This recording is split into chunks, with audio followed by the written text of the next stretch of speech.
Everybody says transition is the worst.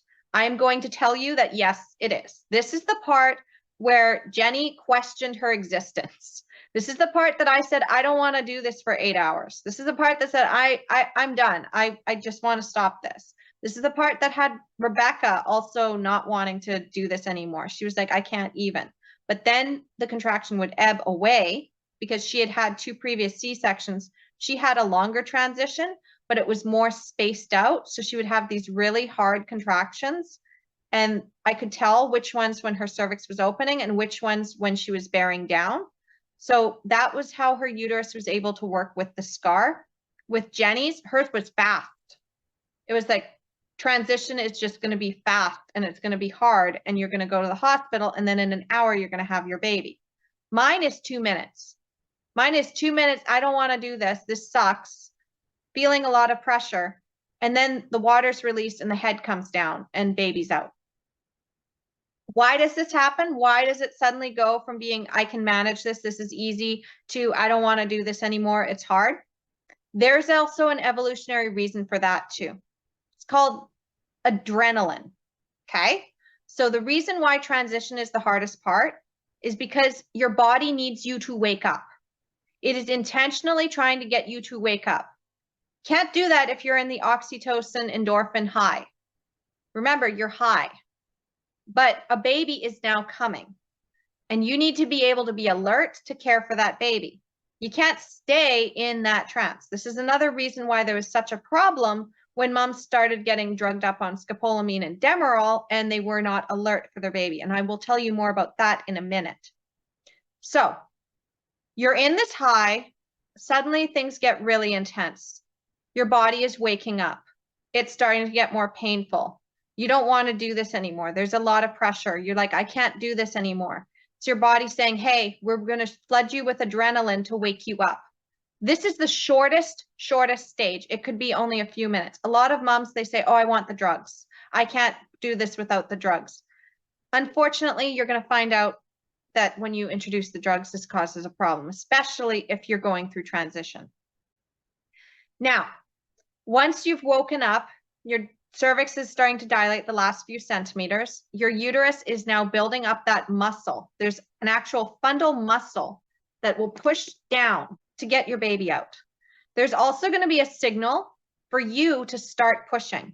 Now, a lot of care providers that say, don't push until we can tell that you're 10 centimeters.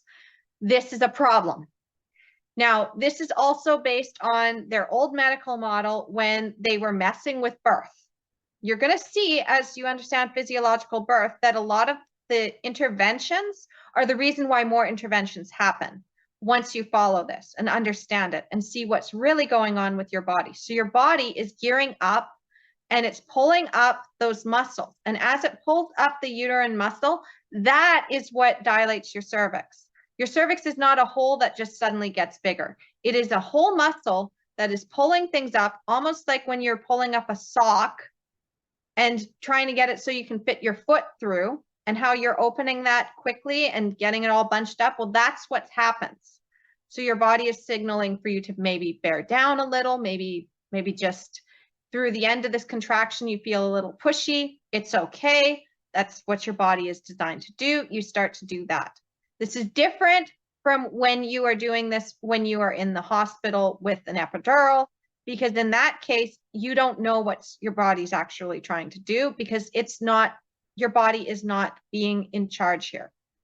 Your body is hijacked by these drugs. It's the same thing with Pitocin. If you feel pushy with Pitocin, that's because it's hyperstimulating your uterus and it may not actually be time to push. And this is when you have the problem of your cervix getting swollen because it's not actually time. Baby wasn't able to maneuver into the right position. Pitocin has just basically taken the engine and just ramped things up without actually knowing the direction. So if you want to know more, all you have to do is follow me on all of my social media channels, like, share, and subscribe to this channel. And make sure you're also getting onto my e-newsletter that I send out every single week that will help you in having a natural birth, as natural as possible. Not the one that leads you into falling into what I call the natural birth traps. if you go to my website, empoweringmomsbirth.com, and scroll down, you'll find that you have an option to put in your name and email to sign up for this newsletter. You're also going to get some free gifts from me, and they are going to help you to avoid the natural birth traps that are so prevalent in maternity care that you don't see coming, avoid the bait and switch, and avoid getting tricked out of having your beautiful natural birth so you're not robbed of your birth experience. You're also going to be able to know the exact steps that you need to take to get your birth plans back on track and to make sure that you actually have this beautiful transformative birth that you deserve.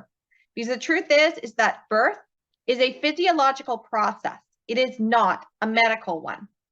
All right. So again, empoweringmomsbirth.com, and I will see you next week. Bye.